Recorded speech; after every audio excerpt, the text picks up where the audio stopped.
The phone call came at 7:23 a.m. on a Tuesday morning, exactly 3 weeks before what was supposed to be the happiest day of my life. I was sitting in my modest apartment sipping coffee and reviewing quarterly reports for Phoenix Hospitality Group, my $2.8 billion empire that my family knew nothing about. "Emma, we need to talk." Dad's voice was stern, businesslike. "Come to the house. Now." I knew this wasn't good. Dad only used that tone when he was about to deliver what he considered important family decisions. The kind where everyone else had already been consulted except me. 20 minutes later, I walked into the familiar living room of my childhood home. Mom sat rigid on the leather sofa, her lips pressed into a thin line. Dad stood by the fireplace like he was addressing a board meeting.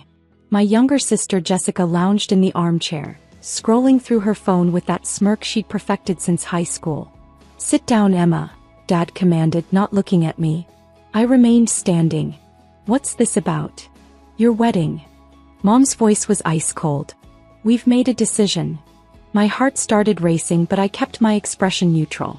"What kind of decision?" Dad turned to face me, his jaw set. "We're not paying for this circus anymore." The words hit like a slap. "Excuse me." "You heard me." He crossed his arms. "This whole production you've planned, it's ridiculous. $75,000 for one day? The venue, the flowers, the photographer, it's all excessive." "We agreed on the budget months ago," I said quietly. Jessica finally looked up from her phone. "Yeah, well, that was before we realized how much money you were wasting on stupid stuff." "Like what?" "Like that dress," Mom interjected. $4,000 for something you'll wear once? And those centerpieces. Who needs crystal and gold leaf at a wedding? I took a deep breath. "I've been planning this for 8 months. Marcus and I." "Marcus," Dad interrupted with a sneer. "That's another problem. The guy works at a nonprofit. What kind of future is that? No ambition, no real income." "He's a good man." "Good doesn't pay bills," Mom added. "Maybe this is a sign you should reconsider the whole thing." My chest tightened. "You want me to call off my wedding?" "We want you to be realistic," Dad said. "Find someone who can actually afford the lifestyle you seem to expect. Someone with prospects." Jessica snorted. "Yeah, because living in that tiny apartment and driving a 10-year-old Honda really screams high expectations." The room fell silent. I looked at each of their faces. Dad's stern disapproval, Mom's cold judgment, Jessica's amused contempt. These people had raised me, supposedly loved me, and now they were dismantling the most important day of my life like it was a failed business venture. "So what exactly are you saying?" I asked. Dad walked to his desk and pulled out a folder. "I've already called the venue. Canceled everything. The deposits are forfeited, but at least we're not throwing away the full amount." My stomach dropped. "You canceled my wedding venue?" "Our name was on the contracts," Mom said matter-of-factly. "Legally we had every right." "The caterer too," Jessica added helpfully. "And the photographer." "Oh, and the florist." I stared at them in disbelief. "You canceled my entire wedding without telling me?" "We're telling you now," Dad said. "Consider it a favor. You'll thank us later when you find someone more suitable." "Someone who can afford you," Mom repeated. The room spun slightly. 8 months of planning. The dress I'd fallen in love with.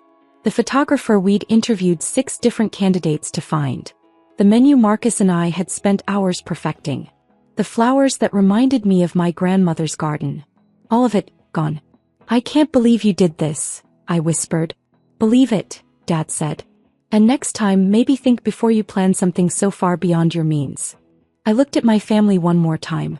Dad, the successful investment banker who'd built his reputation on calculated risks. Mom, who'd married him for his money and spent 30 years perfecting the art of looking down on people. Jessica, who'd never worked a day in her life but somehow felt qualified to judge everyone else's choices. "Understood," I said simply. The word hung in the air. They'd expected tears, arguments, pleading. Instead I gave them nothing. "Good," Dad said, clearly pleased with himself. "Now you can focus on finding someone more appropriate. Someone who won't embarrass the family," Mom added. I nodded and walked toward the door. "Emma," Jessica called out. "Don't be dramatic about this. It's for your own good." I paused with my hand on the doorknob. "I'm not being dramatic. I'm being practical." And I left. The drive back to my apartment was surreal. 23 years old, MBA from Northwestern, secretly running a hospitality empire worth $2.8 billion. And my parents had just canceled my wedding because they thought I couldn't afford it. The irony was breathtaking. I'd built Phoenix Hospitality Group from nothing, starting with a single property I'd purchased at 19 with money I'd made developing apps in college. 4 years later, I owned 17 luxury venues across 3 states, including the Grandmont Estate, the exact venue where my wedding was supposed to take place.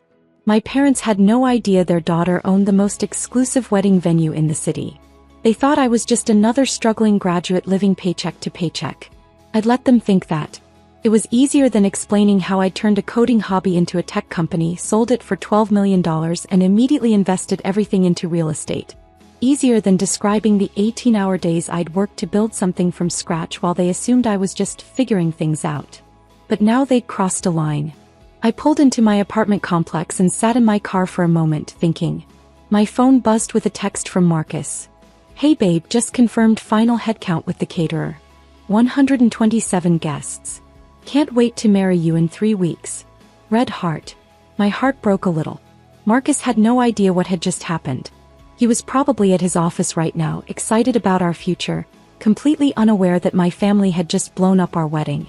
I needed to call him, but first I had a few other calls to make. I dialed my assistant's number. "Sarah, it's Emma. I need you to pull the Grandmont contracts immediately." "The Grandmont Estate? Your wedding venue?" "Yes.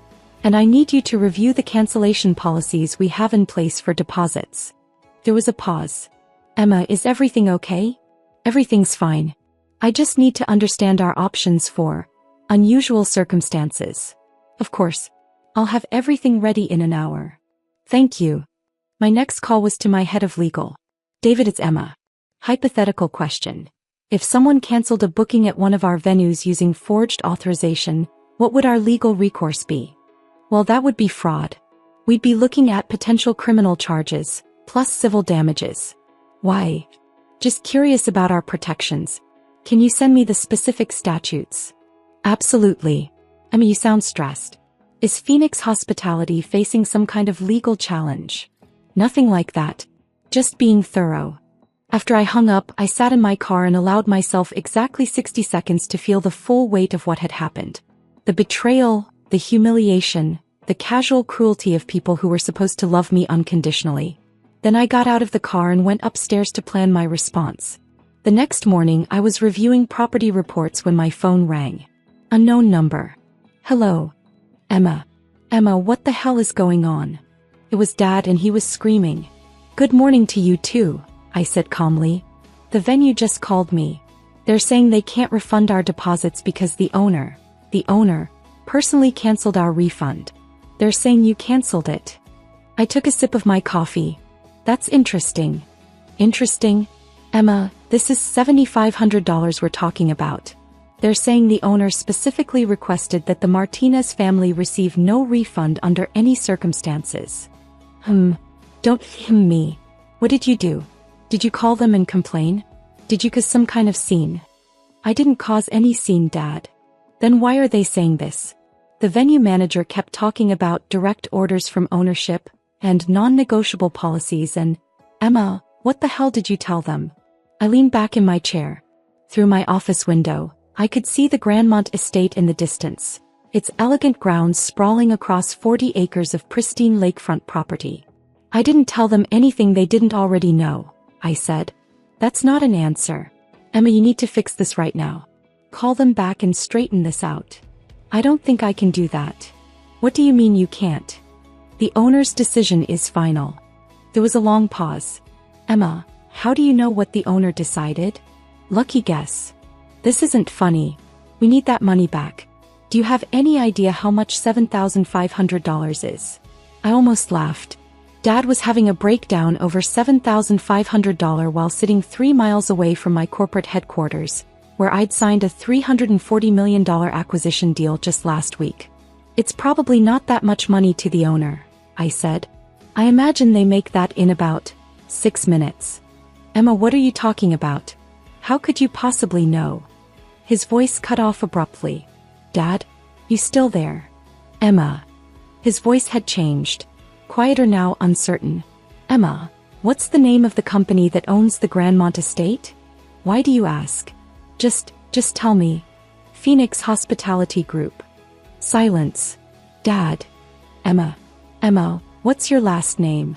Legally, it's still Martinez. But professionally, I go by Emma Phoenix. The phone was so quiet I thought he'd hung up. Dad, are you Emma Phoenix? You're Emma Phoenix. That's right.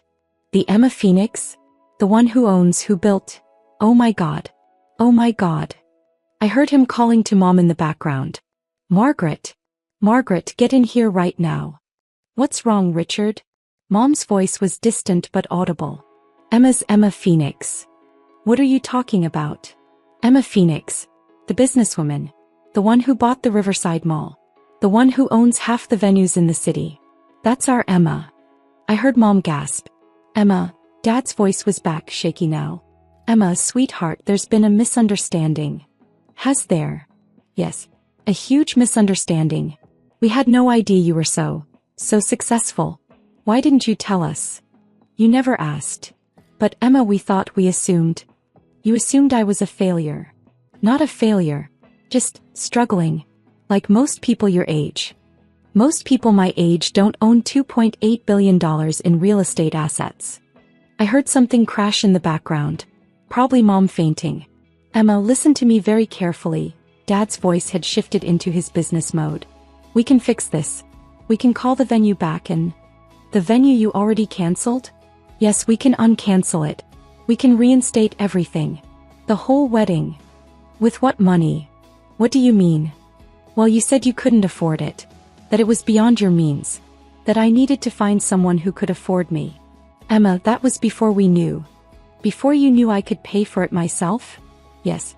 Exactly. I stood up and walked to my window. Down below, I could see the Grandmont Estates event coordinator setting up for a corporate retreat. My corporate retreat. Dad, let me ask you something. If I were still just regular Emma, living in my apartment and driving my old Honda, would you have reconsidered? Pause. Would you have called me this morning and said, you know what, Emma? We were wrong. We love you and want you to be happy regardless of money? Longer pause. Emma. Would you have apologized for humiliating me in front of Mom and Jessica? For canceling the most important day of my life without even discussing it with me first? Emma, please. The answer is no, Dad.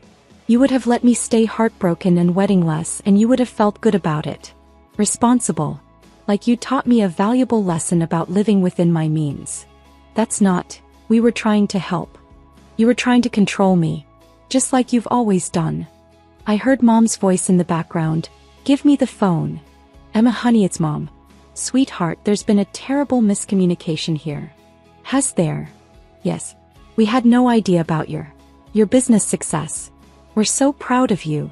Are you proud of the business or proud of the money? Both. Emma, you're our daughter. We've always been proud. Yesterday you told me to find someone who could afford me. What changed?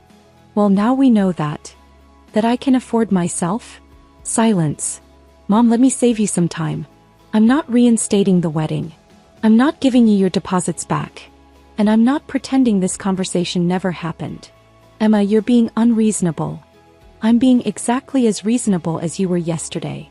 I heard Jessica's voice in the background. Is she serious? She's actually not giving us the money back.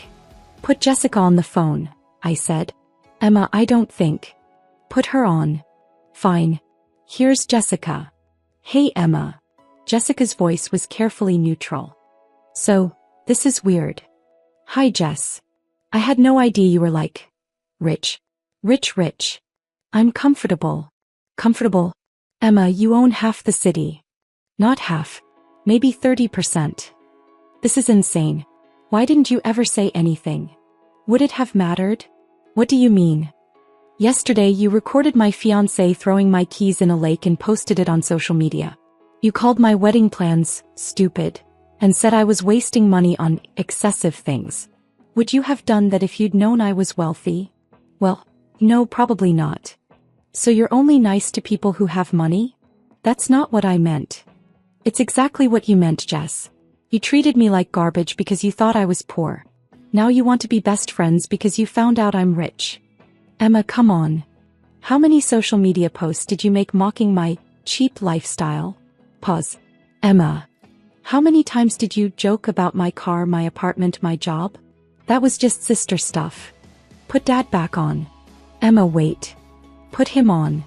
Dad's voice returned, subdued now. Emma, we need to talk about this face to face. No, we don't. Yes, we do. Your family.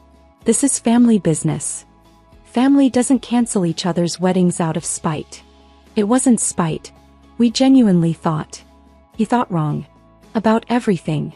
I heard him take a deep breath. Emma, what do you want? What will it take to fix this? There's nothing to fix, Dad. You made your position clear. I'm just respecting it. Our position was based on incomplete information. Your position was based on the assumption that I was worthless. Now that you know I'm not, you want to change the rules. That's not fair. You know what's not fair? Having your parents cancel your wedding because they think you're not good enough for their standards. Emma, please. I have to go. I have a board meeting. Emma, wait. What about Marcus? What about your wedding? I smiled. What about it? Are you still getting married? Of course. Where? Same place. Same date. Same time. But how can you? We canceled everything. You canceled the booking that was in your name. You never had any authority over the booking in mine. Silence. There are 2 contracts for the Grandmont estate on September 15th, I explained. The one you signed as the paying party and the one I signed as the property owner. You canceled yours. Mine is still active. You mean? I mean my wedding is happening exactly as planned. The only difference is that you're not invited. Emma. And neither is Mom. Or Jessica. You can't uninvite your family from your wedding. Watch me. I hung up. My phone immediately started ringing again. I turned it off. An hour later, Sarah knocked on my office door. Emma, there are some people here to see you. They say they're your family. I looked up from my laptop. Tell security to escort them off the property. Are you sure? Positive. 20 minutes after that, my personal phone buzzed with a text from Marcus. Babe, your dad just called me. He's very upset. He says there's been some kind of family emergency about the wedding. Should I be worried? I called him immediately. Marcus, hi. Emma, what's going on? Your dad sounded like he was having a breakdown. It's a long story. Can you come over tonight? I need to tell you something. Of course. Are you okay? I'm better than okay. I'll explain everything. That evening I told Marcus the whole story. About Phoenix Hospitality Group. About the $2.8 billion empire I'd built in secret. About my family's betrayal and their frantic attempts to backtrack once they learned the truth. He listened without interrupting, his expression cycling through confusion, amazement, and finally anger. They canceled our wedding because they thought you were poor? He said finally. Essentially, yes. And now they want back in because they found out you're wealthy? That's the general idea. He shook his head. Emma, that's horrible. I'm sorry I never told you about the business. I wanted to be sure you loved me for me, not for what I could provide. Are you kidding? I'm not upset about the money.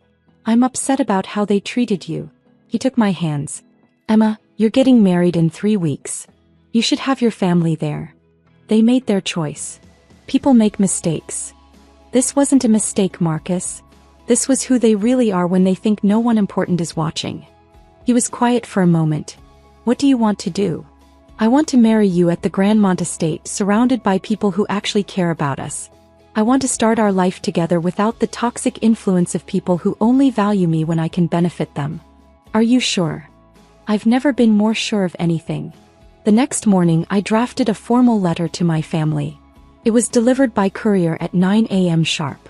Dear Dad, Mom, and Jessica, thank you for clarifying your feelings about my life choices and my value as a family member. Your decision to cancel my wedding without consultation has saved me years of wondering whether you truly supported my happiness or simply tolerated it when convenient. Please consider this my formal notice that you are no longer invited to participate in my wedding or any future life events. This decision is final and non-negotiable. For the record, I built Phoenix Hospitality Group from nothing while living in that tiny apartment you all mocked. I worked 18-hour days for 4 years to create something meaningful while you assumed I was simply failing to meet your standards. The fact that you now want to celebrate my success, after trying to sabotage my happiness, tells me everything I need to know about your character. Marcus and I will be married as planned on September 15th. We will build our life together surrounded by people who value integrity over wealth and love over status. I wish you well in your future endeavors. Sincerely, Emma Phoenix, CEO, Phoenix Hospitality Group. The wedding was perfect. Marcus and I exchanged vows on the terrace overlooking the lake, surrounded by 127 people who genuinely cared about our future. My college roommate Sarah served as maid of honor.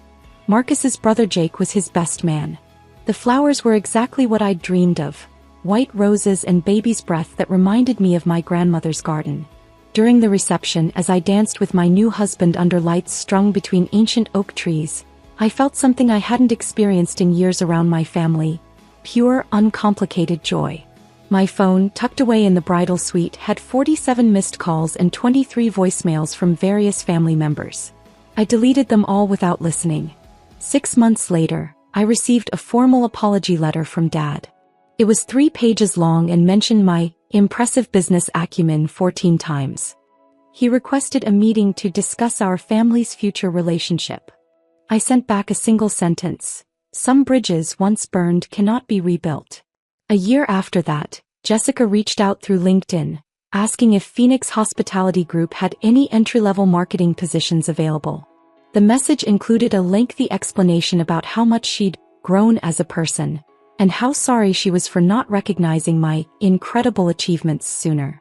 I forwarded her resume to our HR department with a note: "Please file under Do Not Hire."